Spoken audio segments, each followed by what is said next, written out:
Fighting games are hard. No beating around the bush here. That's exactly what they are. They can be a roller coaster of emotions, ranging from glorious highs to maximum sodium levels. Fighting games are tough for a lot of casual players to fully invest in. Sure, they're fun when you have a group of friends and you just want to have a good time, but fewer stick around to learn the games on a deeper level. There are thousands of players who probably have years of experience on you, as well as natural prodigies, all taking turns juggling your character and your pride. But for those who endure, you'll find the challenge to be so rewarding. Here are some tips to help you make that climb and play any fighter.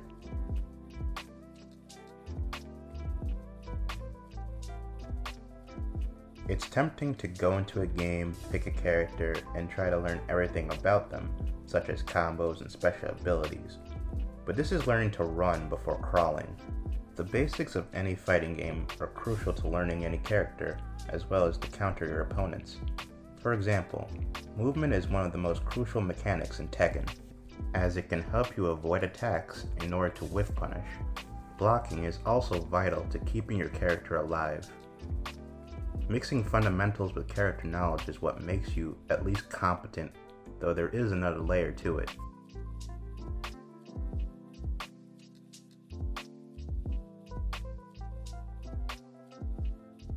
It takes two to tango, but I always want to know who I'm dancing with. Fighting games, just like in real life, are more of a mental battle. You can only get so far by throwing random attacks and hoping they'll hit. Reading your opponent is like the X factor to victory. You have to try and gather as much information on the other player as possible, and quickly. In the previous step, I said that blocking was important for keeping yourself alive, but it's also good for seeing your opponent's patterns. Don't get me wrong, you shouldn't spend the entire match blocking, but it'll give you some insight on how your opponent will try to mix you up. Wait for an unsafe move, and then counter. Getting into your opponent's head will shut down a lot of their character's strengths. You don't have to be Nostradamus, but thinking ahead can mean the difference between victory and defeat.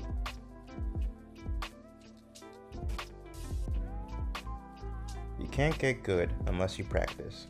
And no, just practicing a combo on a random dummy isn't enough. You need to practice blocking in different scenarios with the CPU, as many as you can. Especially if you're playing online and you keep getting rocked by the same move every single time. Try to practice with purpose and focus on specific goals that can be useful to you in future matches. This one's a biggie, and possibly the most important tip I can give. It comes from a book I read from Street Fighter champion Daiko Imahara. It's called The Will to Keep Winning, and I highly recommend it. The most important thing I took from this book was his stance on winning and losing. That's, don't think about it. Focus on learning and discovery, like a scientist.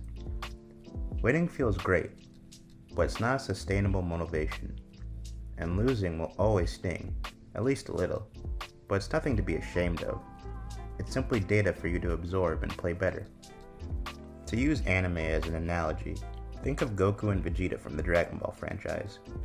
Goku is the low-class Saiyan warrior, and Vegeta the elite warrior prince.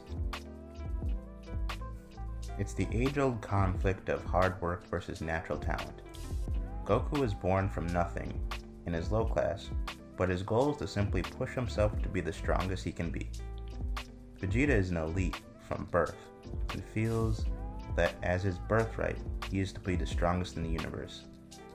In their first fight, you can see Goku barely keep up with Vegeta, but as the story goes on, Goku trains in new and unique ways, and Vegeta finds himself perpetually playing second fiddle.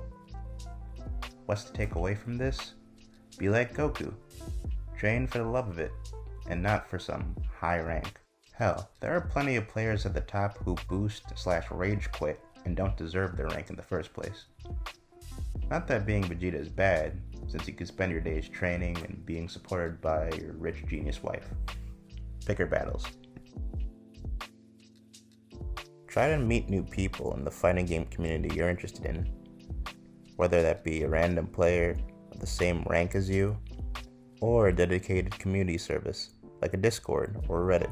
They can be helpful in discovering new tech, learning character matchups, and the stuff the tutorials don't teach you. And at the end of the day, fighting games are about having fun. And if you aren't having fun, you're doing it wrong.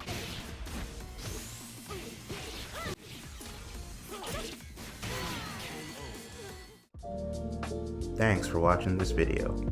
I've got more fighting game content for Tekken, Dragon Ball FighterZ, and more. So if you don't want to miss it, be sure to hit that subscribe button. Also follow me on the socials in the description.